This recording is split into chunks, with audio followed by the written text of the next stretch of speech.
Chicago, please give a warm deaf poetry welcome to Mr. Kevin Coval. One time, I heard African Bambaataa say, when you hear the breakbeat, you let your God self get loose.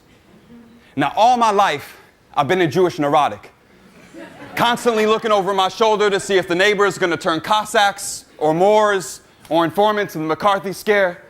But I didn't want shit to do with the culture or religion. At 16, I told my best friend to not call me Jewish, because I'd only have negative associations with Judaism, like getting kicked out of synagogue because my mom's owed mad money for Hebrew school,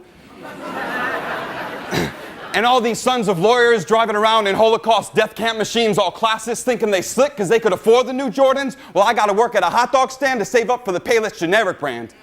And they couldn't play ball anyway. I mean, they'd be listening to the fucking band Genesis, but not reading it.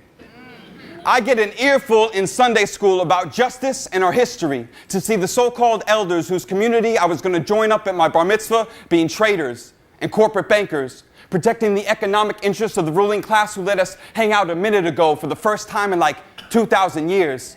And now we're going to be all glad and patriotic and American and eat white bread on Passover, but I knew it wasn't me. I couldn't afford a BMW or new clothes at the mall and didn't want it. Coming up in the 80s, all I wanted to do was rock Africa medallions, some jujubes, and hang out with X-Clan.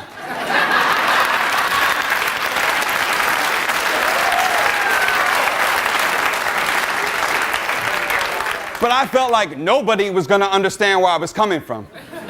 So I just buried myself in the music and kept on hearing the refrain.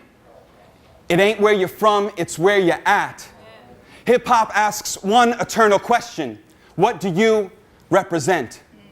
And it was when I was in a Hasidic synagogue in Montreal during Rosh Hashanah and Yom Kippur on the night of Kol Nidre, where we have one final evening to be inscribed in the book of life and pray with all of our might, that I saw my people head nodding, swaying back and forth, bowing, supplicating, submissive to the rhythm of prayer.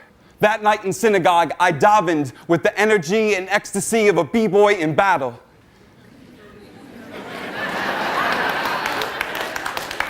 I didn't want to be black, and I didn't want to be white. I wanted to be Jewish. I wanted to be hip-hop.